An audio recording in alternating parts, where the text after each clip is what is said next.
myself when I'm broke, so why would I like somebody else? They ain't gotta be cute. They gotta have a handsome bank account. You know that if you were the guy that put the stickers in the avocados in the supermarket, nobody wanted to have a baby Is that with a you. job? Yes! Did you ever date the opposite sex? I'm what they call a gold star gay. No way, no how, absolutely not. Tonight on Nick Cannon at Night, fitness guru, influencer, dancer, model, and businesswoman. Make some noise for my good friend Rosa Acosta, best-selling author and renowned psychotherapist, my brother, Dr. Mike Dow.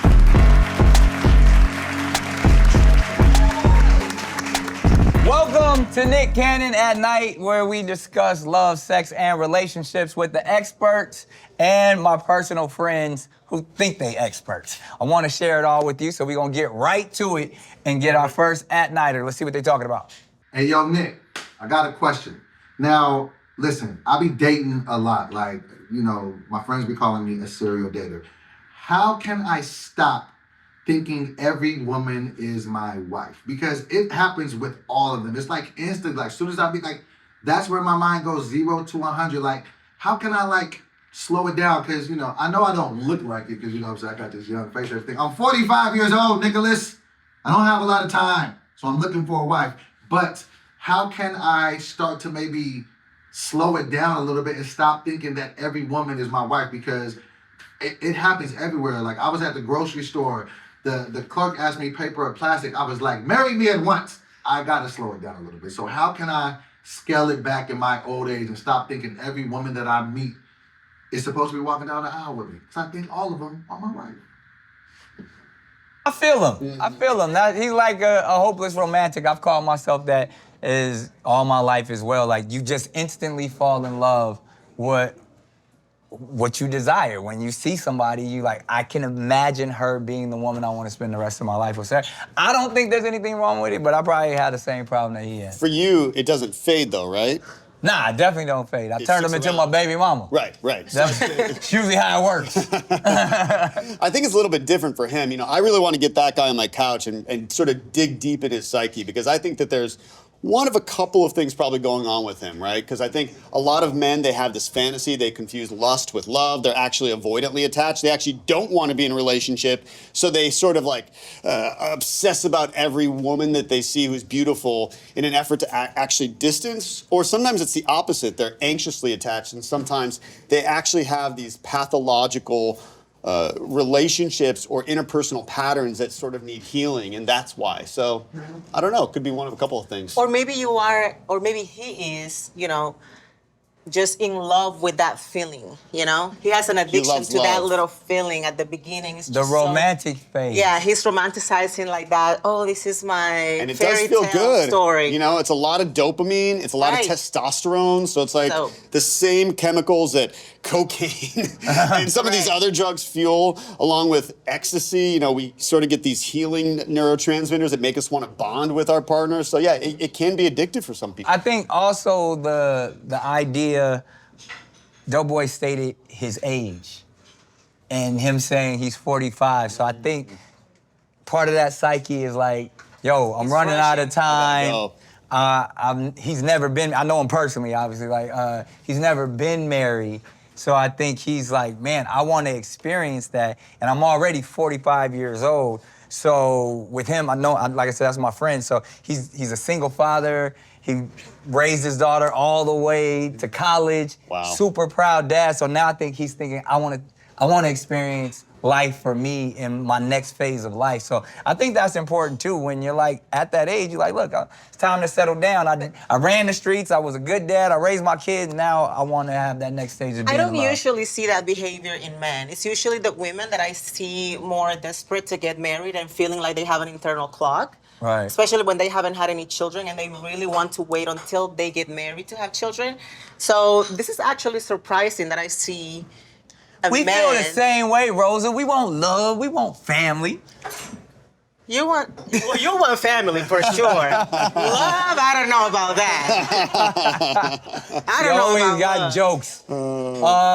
I think we got time for another at-nighter. Let's see what they talking about. Hey Nick, my question for you is, do finances matter in a relationship? I actually broke up with my ex because of his finance situation. I feel like as a woman, I feel like men are providers or should be providers. But on a spiritual level, I do feel like he is my soulmate. So I think I'm curious, is it okay if the man doesn't have the best wallet or money situation? Yeah, that's my question. Well, first of all, keep your eyes on the road. Driving and asking questions at the same time. But I think we talk about this quite often. It's a common theme, Doc. And it's funny that I'm sitting next to Rosa Acosta a lot because that's one of her themes is that you gotta date it. Your man has to be successful, right? Of course, I think when I was 20 years old, in my 20s, when I had no money, I was okay with dating somebody about my equal, somebody that was working towards the goal as well. I was in a position where I wanted to build with somebody. I was 20-something years old. I came here with a chicken under my arm. So yes, of course, I didn't care. But once I got to a certain point, then I was looking for people that were alike, minded alike, like financially alike. So yes, now that I got my coins and stuff like that, I'm not gonna be dating a guy that is homeless or anything like that. But I get that, being at the same level, but as long as I've known you, you've always been like, yo, if his bag is right, like you don't care, they ain't even gotta be cute. They just gotta have a nice, they gotta have a handsome bank account. No, because I never looked at a man and say, wow, our relationship is so much better because he's tall or because he has a full hairline. I don't care. It's usually other things that make the relationship better. Like money. Like money, like he's being generous, he's nice, because usually when people have money, then there's other things that happen. Then he gets, he has room to get creative, to be romantic. He buys gifts. Yes, and not just gifts, but experiences. Like, it's just, and also, I don't want to be around that bad energy. Like, I also, that broke energy? Yes, because I've been there myself, and I don't even like myself when I'm broke. So why would I like somebody else? I don't like it. I don't like it. Now, to her point, I just feel, and I mean, I don't know if the doctor is gonna agree with me, but smoothies have ingredients. So if there's a guy that has one thing that you really like, but he's lacking the other thing, why don't you just get another guy and put it together and make a smoothie? Clap for that. Yes, clap. They're here making man smoothies. Yes. I would disagree with that. I would say you want a smoothie with ingredients and you like all the ingredients. Maybe there can be a little spice of something you don't like. She said something. She clearly does want a man who can provide. And you like a man who has some coin, right? Okay, great. Right. That's what you want. That's what she wants. What's hard is that she said he's my soulmate, right? So now it's like 50% of her is saying one thing, 50% of her is saying the other. I generally think that you want most of yourself to want your partner, right? So if it's like 50-50, that's a pretty big That's a split. recipe for disaster. If it's like a small thing, like, oh, I like tall man, he's 5'9", that's a small thing. But if it's So 50-50, basically, a strawberry banana smoothie is not good. It's 50-50. But like a vodka with a dash of, You over here mixing lime drinks. juice, that's okay. how much No? money do men in your life have to have? Are you okay with like middle class, or does he have to have a lot of money? Yes, well, I just want you to be good Don't enough. lie, Rosa. I want you to be good enough to handle yourself, Like, of course, He gotta make $1 million a year? I mean, I don't know. Like, it depends. Because what... $500,000 a year? So if you... Okay, it depends. $60,000 a year. If you have 11 children like you, lots of millions, because you have a lot of responsibilities. But Yeah. if it's just you and your cat, you and your dog, maybe not so What's much money. the bare minimum salary that he has to make? I don't have that because you can make lots of millions and not And be cheap as generous. hell. So I just like somebody that's generous with, Their money. with their money and their time and themselves. So, in this scenario, when I'm looking at her, one thing I thought was pretty dope, and it sounds like when I miss this personally, is when you grind with somebody. When you both start off like, look, I'm gonna support you, you support me, We gon' eat top ramen together. We Right, got those that's type cute. of stories. Like, that's when you usually meet people like in school. That means that you cannot. But that's what it sounds like. That sounds like the type of relationships. If you have that, then you cannot have 11 girlfriends. Because it's just one person that you build forever. So And you that's why I said I miss it. Because that's you definitely miss it. no, but I remember those days of like, yo, on my journey to success, having somebody ride with me and stuck with me through that. And to me, like when you look at the romantic stories and the movies and stuff where people started, and even some of the best relationships. When you look at like Barack and Michelle, like those are the type, like I admire that guy. It seems like they were together maybe for a little bit and then she just like smoked. She outgrew him? Right. I just like the fact that she said it sounded like they started off in the same That place. just sounds like the dick is good and he's broke. Soulmate, the dick is good, girl. I get it. So that's what soulmate means? Yes. On the other side. That's funny. I think for people like you, Nick, I treat a lot of very successful people, celebrities, and sometimes there is that other side of the pendulum where it's like, I don't know if they actually love me for me or my money. Do you ever have that feeling? Every night. He loves when people love him for his money. So when you but in all seriousness, that's something that always goes in the back of my mind, and maybe that's even why I connected with it, because it's like, if you got somebody that's been riding with you from day one, like I don't have those people in my life because as soon as they meet me, they have these preconceived notions of who I am and what I represent. And most of the time, it's utilitarian love, what I can do for them. Yeah. Right. That's and sometimes that weight is But to a heavy certain on you. level, it works for you, right? Like you used to I made it work for me. Right, because Yeah. if you know that if you were the guy that put the stickers in the avocados in the supermarket, nobody wanted to have a baby. Is that a job? Yes, you have to put the stickers on the fruits and the. I would still get ladies if I had to put the stickers on the avocados, Rosa. Just see. I respect any good job, any honest way of living. Yes, I'm not saying, but I don't think some of the. Before I had money, I still had situations. I didn't change. The money ain't changed. Yeah, but. I think again, if we're level of the quality and the level of if we're talking about love, not in the sense of what one desires, even when we're going back to the chemical aspect of it, I just personally don't feel finances can take place in there. If we're talking about real, honest love. Now, if you're talking about utilitarian love, what someone can do for me, if you're talking about I believe that when you are, especially if you're trying to have a family with somebody and you're trying to live with somebody, finances are part of life. They are important and they should play a role.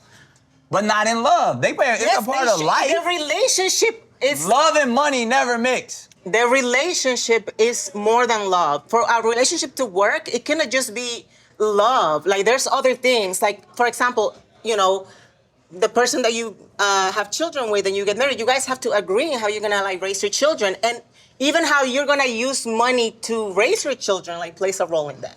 Maybe you want to be with somebody that's not gonna use, just spoil our kids and buy them everything they want. You want them to learn, the value of money, so money is important. It shouldn't matter as far as the value that you hold as a person.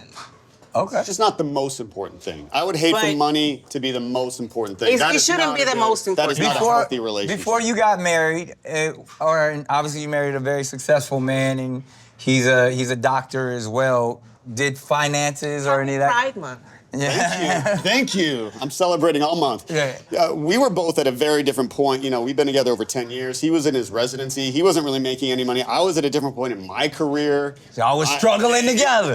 It was hard, and there is something about that, to your point, where I think we know that our success or finances really did not play a role. But I can tell you, we really respect each other's values and hard work. We both work a lot. We work really, really hard. And I can say that it's more our work ethic and wanting to take care of each other than the dollar amount that we make.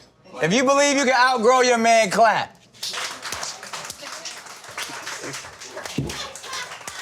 That's a big clap from Rosa. I ain't even gonna ask the other part. Let's go to the next question. All right, we got a written question. Let's see what they're talking about. David 3X, Super David.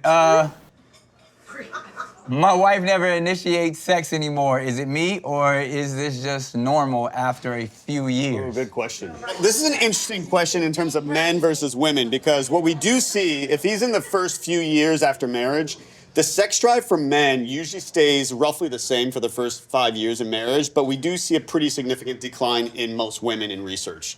So that is very interesting, but I also say to my couples, if you're noticing that there's a difference between your sex drives, what turns your partner on may change, right?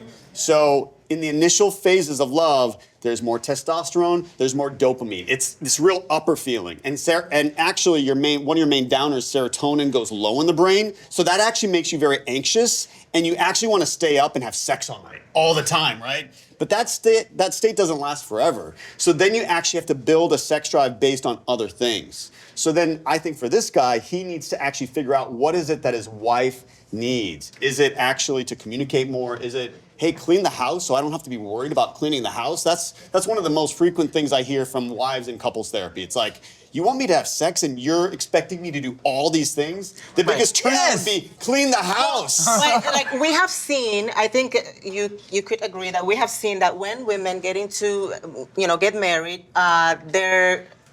the labor that they do doubles and the men's actually lowers. So that's one of the reasons why sometimes women are so tired. Also, pregnancy is there.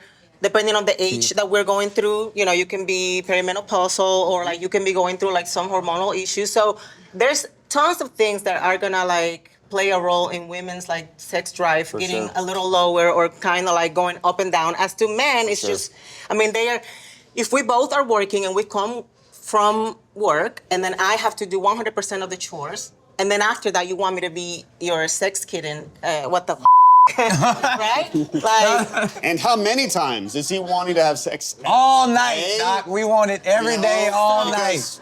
So I think that, maybe, partners have to like, that's interesting. Learn about each other, and especially like once you have like children, like things change for the woman in the body. That's what I was gonna ask the doc. Is it a true statistic? They say the first thing that goes when you get married is the intimacy and the sex life with your partner. After what? After marriage or after? After marriage. They say once you get married, the first thing that is removed from the relationship is the intimacy a lot of times. I don't think so. I think for most couples, I'm saying like when it goes the opposite. Really? Oh, they become more attracted to each other? If you do the work, what world is this?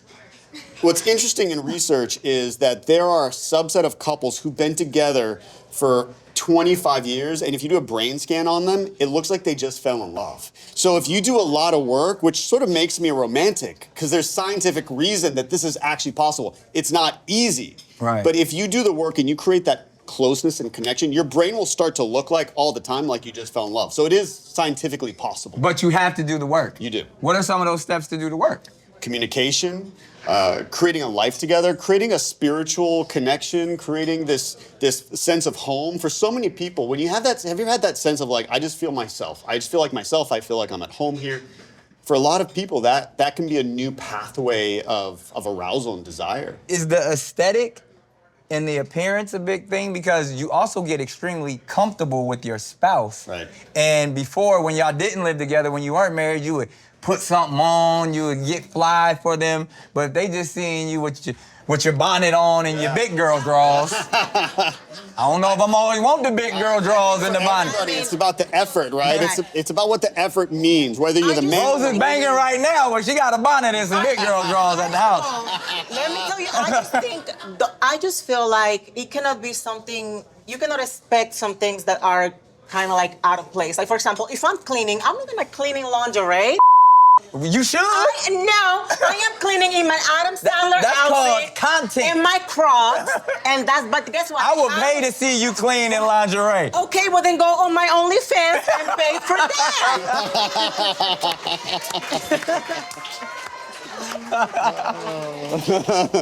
Right? Like, I think that the expectation that it has to be 24/7. Like, yes, I'm gonna get like cute for you. There's gonna be some nice that, I'm gonna surprise you with a little thing or not. But sometimes, again, life is lifing. Like, please don't expect me to be your sex little kitten like 24/7. But then also expect that the house is clean, that the dishes are done, that the food is made. and that I'm also have to contribute 50%. I mean, please, Right. give me a damn break. So I think it sounds like what the advice would be is to communicate, and if you have lost a little bit of your sexual intimacy, attempt to be there more for your partner and maybe take some of that pressure off of them, and then that can open up the intimacy. For sure. Go to therapy, y'all. Yes, yes. The doc is available. And speaking of, everybody's not as open as we are, so we give people the opportunity to disguise their voice and not show their face. It's time for the anonymous question. What's going on at night? This is Peanut Butter from Atlanta. So I used to be gay.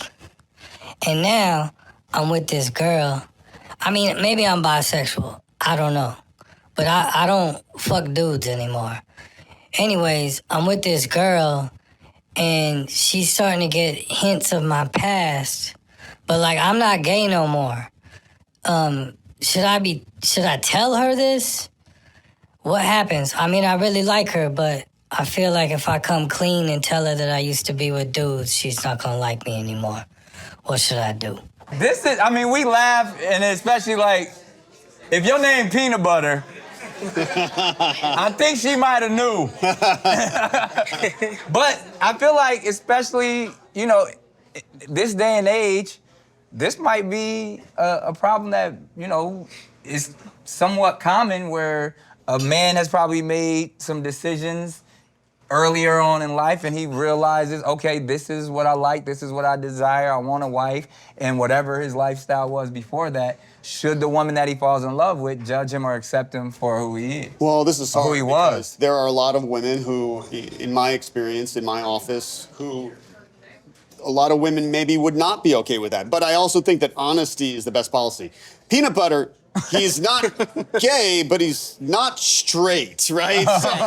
So I would classify his sexual orientation as bisexual. He's not a Kinsey 0, which is somebody who's exclusively attracted to the opposite sex, but he's not a Kinsey 6, which would be somebody who's only exclusively attracted to the same sex. What's Kinsey mean? Kinsey was one of the most famous sex researchers. Oh, and he okay. did a lot of research in this country. And it was pretty groundbreaking decades ago to actually collect all this data when nobody would talk about sex, to actually see how many people are actually attracted to both sexes, how many people have done this sexual act, these positions. And at the time, it was groundbreaking. But today, there's still a lot of stigma around bisexuals. You and I talked about this in another episode. Bisexuals do exist. Right. It exists in men and it exists in women. Rosa's raising her hand. Rose is one of them. And, so if you have a partner who is so closed off that they can't accept that, then, that may be their loss. But there's something in his voice that tells me that he doesn't actually know exactly what he wants yet, right? He said, Right. well, maybe I'm this, maybe I'm that, maybe I'm something in the middle. I would also really encourage him to figure out what is it that you actually want. Right. And where is that choice coming from? What if he want both? Then he shouldn't be able to have both. But I think Like them smoothies she was talking about. that's Strawberry banana. I think that also you have to have respect for the other person and allow them to make the decision of, do I want to date a bisexual man? Just like when Correct. when men will lie or withhold information about being actually married, or they say I'm divorced, but I'm just separated. When you withhold that information from me, you take the ability of me making that decision for myself. So the same thing, I think, with every lie, you should just allow the other person to make that decision. And I feel like, yes, there might be a few people that are just gonna be like, hey, I cannot deal with that. But a lot of people might. Yeah. So take your chances. Don't disrespect that person. Right. She's gonna eventually find out. I mean, And it's going to be far worse if she finds out Right. somebody Yeah, else. so when do you share that? Or even how does an individual like that who may be bisexual, and they want to now just be heterosexual, that has to be a lot of pressure to be like... Well, I wouldn't say it that way. I would say somebody who is deciding to only have sex with the opposite sex, somebody who is actually going to be classified as bisexual, that is their orientation. If you're deciding that you want to be in a relationship with one person, a bisexual person can be in a relationship with a man or a woman. So Right. I think to your point, Rosa, if that person is okay with it, great. And if they're not, they're probably just not the person for you. Oh, but... and allow me to get into your business just a little bit, Doc. I know I got a question in that sense though, but did you ever date the opposite sex, or were you ever in a relationship with a girl? I'm what they call a gold star gay. I have never had sex with a woman. It was never an issue for me. I knew that was not gonna work. No way, really? no how. You look at the Absolutely vagina not. in the textbook and say, ew. No. All right, because that's what I was gonna say. The only reason why I was asking that question, because I'm pretty sure, especially as people are growing up, they have to figure out what they are into or what they're attracted to. Because I have met a lot of gay guys that say, "Yo, I used to have a girlfriend," or I know a lot of gay guys that got kids. You know what I mean? So it took a time, and now they're all the way loud and proud out there. So where do you classify bisexual and just, gay or, homosexual? Well, on solely? that Kinsey scale, it's a 0 to 6, so you could be a Kinsey 2, 3. So somebody who is So 2 and 3 is still bisexual. Anything that's not a 0 or 6 is bisexual, right? It's a matter of are you? Well, this is interesting. I think we talked about the study before. Right. There is a little bit of in this study where they actually put a cuff around the man's penis and then showed them porn of both sexes to see. Well, let's see what you're really attracted to, right? A dick lie detector. That's exactly what it was. And there were some people who were right in the middle. So there were some people who were like Kinsey 3s. Their dick got as hard, there was as much blood flow in the penis looking at a man or a woman, which does tell us that bisexuality does indeed exist. However, most people do tend to cluster around 0, 1, 5, or 6. So there's probably more people. That doesn't mean that bisexuality does not exist, because what we are seeing over time is that your subjective reporting of what you are is now coming closer to or lines up more with what we found in that study, because they did that study decades ago and more men were lying, right? Because it was not okay to be gay, it was not okay to be bisexual. Now men are actually telling you the truth more. So that should actually put some women's minds at ease. Well, also too, and now to get in your business a little bit, it seems, because Rosa is loud and proud and, talks about her various relationships with men and women. And she's like, I don't see people, if any, they don't judge her, they praise her for it. Right. You know what I mean? Like, even I said, you hear a girl say, ow! Like, but if a man said that, it's more taboo. For and all. sure. So is it, Sure. it's safe to say that when a woman accepts saying that she's bisexual, she's more... So bisexuality in women is seen more as, it's more accepting. But when I say I'm only lesbian, men are losing their mind. Because it's like, well, like, you maybe haven't met the guy that's the right guy. Somebody ain't put it down yet. Right. You ain't had no good dick. Insert in a while. What a waste, As to when I'm bisexual, I'm still selling the idea that a man is going to benefit from that. From you took that it to experience. Society. Right. So in a masculine society, the fact that if they still feel like they have a chance. In the patriarchy, like being a bisexual woman is still going to be a desirable. Right. Because it's like men are like, well, Because now you tapping into my fantasies. Right. Because a man's thinking, oh, she's bisexual, that means threesome. Right. But that's not necessarily the case. You're just saying, I have been attracted to both. I do not share my things. I do not share. So you're a one person at a time kind of woman? Yes, my lady is my lady, and if I'm dating a man, my man is my man. It's very interesting. And the same thing goes with my partner. I will rather date a man that is bisexual but heavy on monogamy than a man that's straight but is bringing me 17 STDs and dating 20 other women at the same time he's dating me. That's interesting. Honesty. That's interesting. Yeah, honesty, right? So you'd rather have a man who, really, you just want an honest man? Like somebody does. Or a woman. Right. When you're with me, you're with me. And the same thing goes for women. I will lose my mind if I think, I don't know why, but the thought of, I'm like pissed off. The thought of my woman, like, being with somebody else, I feel like, can I have some water? Let's get Rosa some water. You know? So it doesn't matter whether it's male or female, you want what's yours solely for you during that time. Yes. Before me and after me. Because there is a thought out life. there that when people have alternative lifestyles, that they're more promiscuous.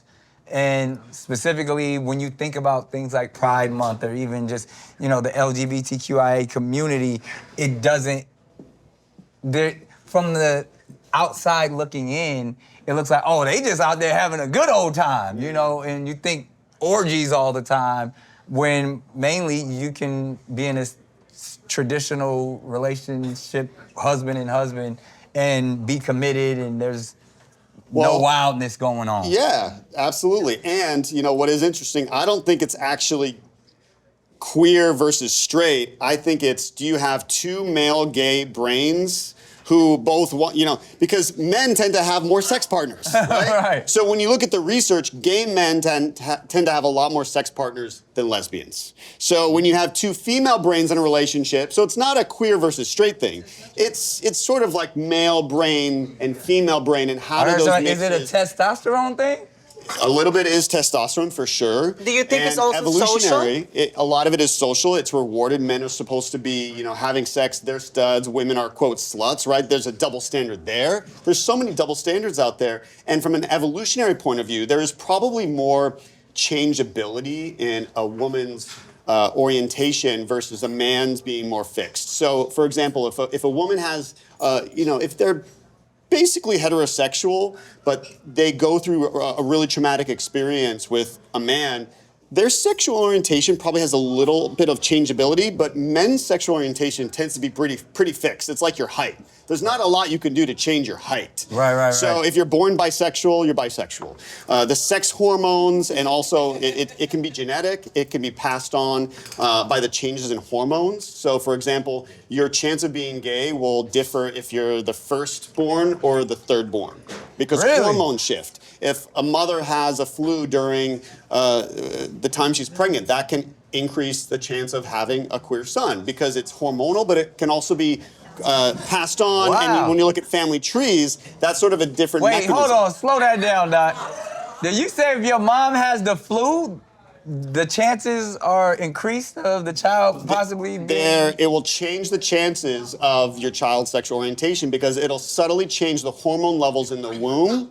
And there are again, two ways that somebody can be, quote, programmed to be gay, to be queer like me, right? So if you look at a family tree, and if you see a lot of gay people or queer people in that family tree, it's passed on in one way, but it can also be when we are all in the womb, the sex hormones wash over both your genitalia and your brain. So if you're an intersex person, it means that those sex hormones didn't fully wash over the genitalia, so then maybe you have ambiguous genitalia, but then the level of sex hormones also sort of wash over the brain and will sort of program and lock sexual orientation.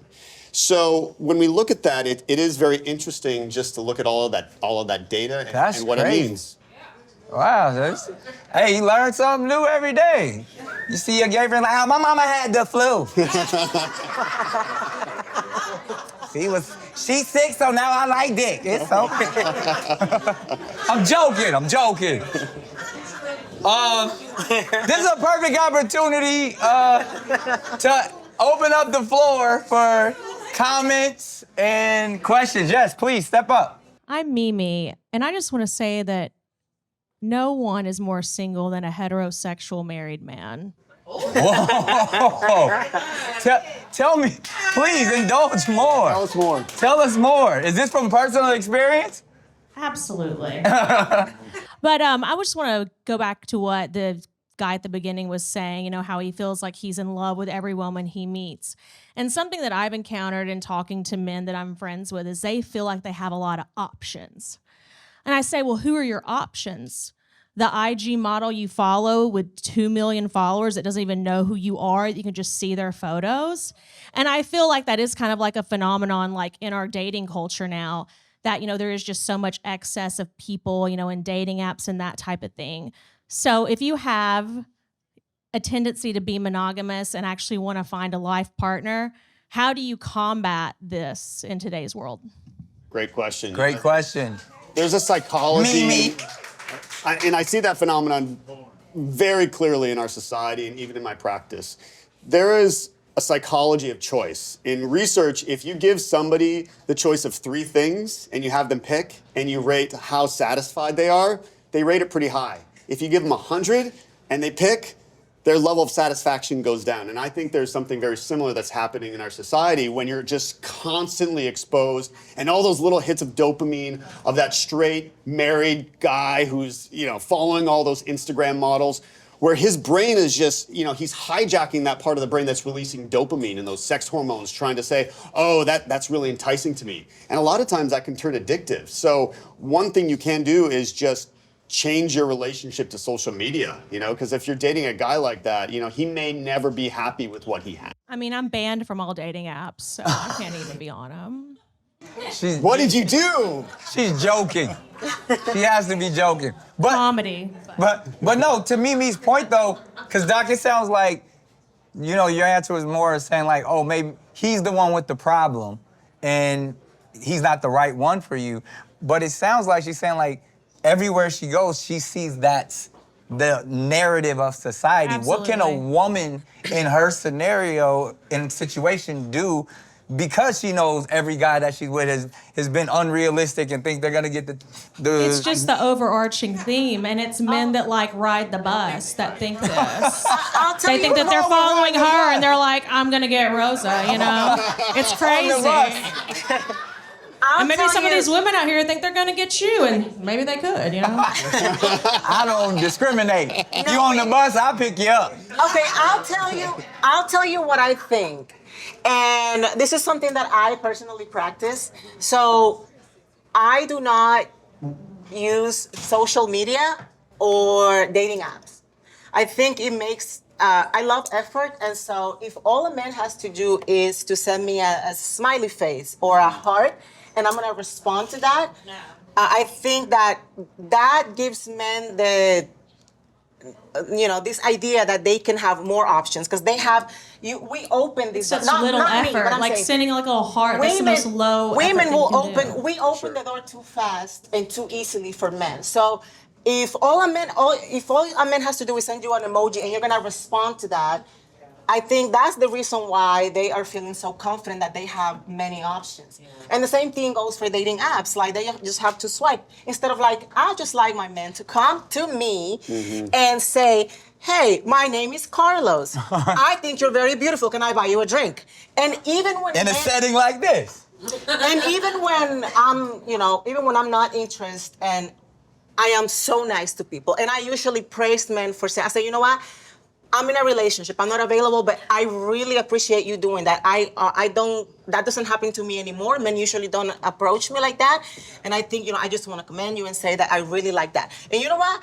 Like, I'll buy you a drink. Oh, okay. You know what I mean? That's nice. I think that the only reason why men have the audacity is because we be giving them the audacity. Okay? So stop accepting this low energy and low effort things that men do, and then they wouldn't feel like they have so many options. I hear you. Let's go chemical for a second, though, in your world, Doc. And I think, Mimi, a lot of the reasons why you're experiencing this in relationships, and if we're being honest, we really just want that dopamine release to know. Even the reason why men follow and even DM and like pictures and stuff, because every time they get a response, even if it's just a smiley face or a heart, endorphins are released, and you're like, oh, I still got it. Yep. And he might not even he might be married, but it's just something chemically about attraction, and that's really what social media is built on. Even when you think about Instagram, it's instant gratification. That it's right there. The reason why we're scrolling and liking and things is because we're releasing these chemicals that equate to joy. For sure. And for a lot of men, it's joy, it's dopamine. Sometimes it's, am I not good enough? Why does he need that all the time? Is there a little insecure little boy in him that just feels like there's something in me that still doesn't feel good enough. So he's got a lot of work to do. There's a reason why there's a dating app where men couldn't reach out to women first, that women had to make the first, Bumbles of the right? world. Yeah, yeah. Because there is something about that phenomenon that we're seeing where it's just like, oh, I can get that attention. To your point, Rosa, it takes a lot of balls for a man to walk up to a woman, or a woman to walk up to a man, or a woman to walk up to a woman. Takes a lot of balls for a man. And say, hey, like, I want to talk to you. What's your name? Where are you from? You're beautiful. You're handsome. Whatever it is. I think they have lost also that practice, and so when they come, they come and they're just like, and I'm just there like, yeah, it's okay, relax. Yeah, our social skills as people has gone away like crazy. And remember this: consequences shape behavior. So if you're rewarding that guy, don't reward him anymore. You know, that's sometimes the only way you change that behavior. When you see him doing that, don't reward him with your attention. Right. Change your picker and look for, and it's not easy, and it requires a lot more patience, and I know a lot more diligence and money because you got to go out to places and all of that stuff, but be patient. The nice thing about love, there is a lid to every pot, and you only need one, unless you're Nick Cannon. Then you need Yeah. You know what I mean? So Then if you're you looking are for like- one, you are set up you for only one. have to find one. So even if 99% of the guys are like that out there, you only need to find that one, and then you're good. Yeah. That's nice. We love it, and that's what we're here for. And you guys taking all this in, we learning if they sound right. It's a beautiful situation. We inside, well, let's see what's going down outside. STDs at night. What's STD stand for? Sexually transmitted disease. All right, wrong answers only. Stupid, toxic douchebag. That's a good one. Go. How do you know if someone is clean? The STIs and STD, all of that stuff, like, you can't even tell by looking at somebody, right? I'd be scared of that. I actually have the most anxiety about that's the that. biggest fear. There's no real way to tell. Yeah, It I would only, say it only there's no takes real one way. time to get infected. You just gotta have an open conversation. Do you just ask the question and be like, hey, you got herpes? I would hope you know before we smash if you have herpes. You would hope that somebody would be honest, enough to give you their history. You ain't afraid of STDs? They got condoms, bro. They also got STDs that'll eat up the condom. They got clinics, they got antibiotics, they got all the shit that you can get. Nigga, I'm 34 years old, I ain't never caught nothing you talk about. There it is. You mean? He clean as he straight. Nah, I don't play that. Look, I might be a hoe, but you can't everybody now. Are you worried about STDs?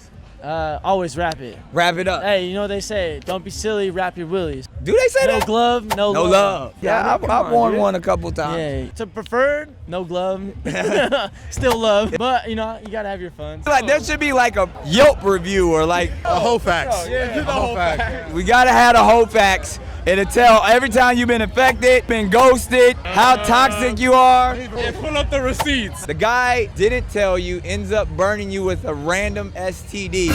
What's your revenge? I'm not big on revenge. He just burned you. Hold on. I feel like legally there should be some kind of lawsuit. You're gonna sue him. There needs to be some.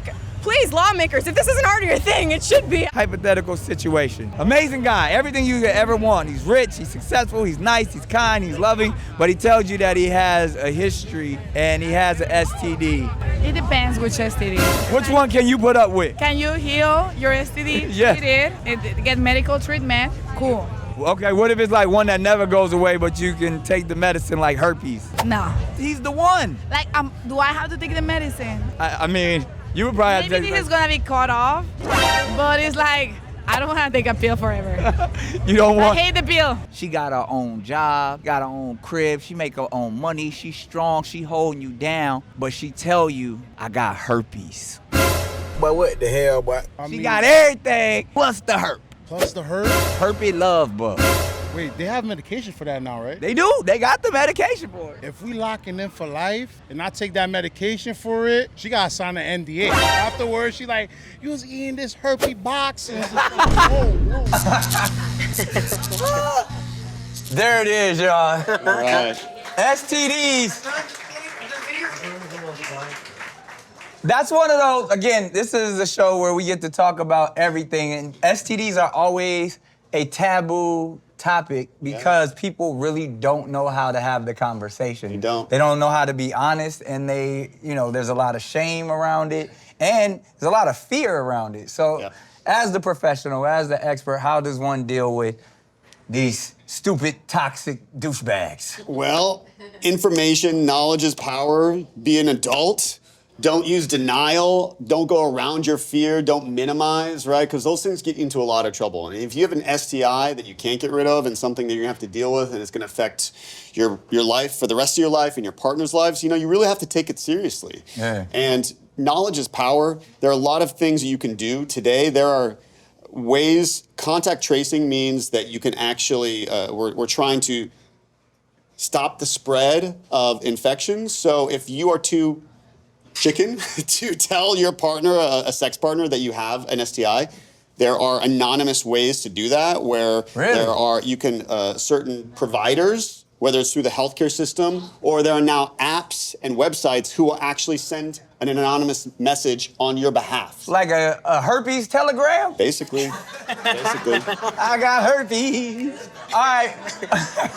But I had to simplify it for myself. But the best case scenario is you tell them, right? Yeah. I You want just to feel tell like, them. why is it so hard for people to? I mean, of course, at the beginning, like we're like, you know, using protection. But if we get to the point where we want to like not use protection anymore because we are under the impression and the agreement that we are like it's just us. Why not just start clean? Let's go get tested. Doesn't I it feel should so test. good? Doesn't it feel so much better when you just Right? know all that anxiety in the back of your brain can go away? And you treat it like date night. We're gonna go get tested, baby. right. And the other thing is that, you know, but also like be careful because there's no condom for the mouth.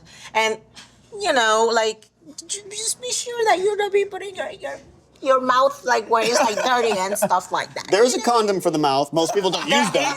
Oh, okay. There are dental dams, and you can actually Doc, no. you He's can the actually expert. take a condom and create something for your mouth. But most people do not use condoms for oral sex. But it does exist out there if you're worried about that. That gonna be so sad. Like that is like that video of the when it's raining and you're in your car and like it's like your girlfriend's telling you that she's wet and you're just there like through the window looking at the the wetness, like the rain. I don't know what the hell you're talking about. Like you know what I'm gonna send it to you, Nick. I know they know what I'm talking But we about. learned a lot tonight, right? Clap it up. It's been another amazing episode of Nick Cannon at Night. I have to thank Dr. Mike Dow and the one and only Rosa Acosta. Y'all give it up for her. You know what to do. You got questions? Slide it to our DM. Get ready. If you like Nick Cannon at Night, you can watch it on YouTube or watch new episodes early and ad-free right now by joining Wondery Plus in the Wondery app, Apple Podcasts, or Spotify. Before you go, tell us about yourself by completing a short survey at Wondery.com/survey. Nick Cannon.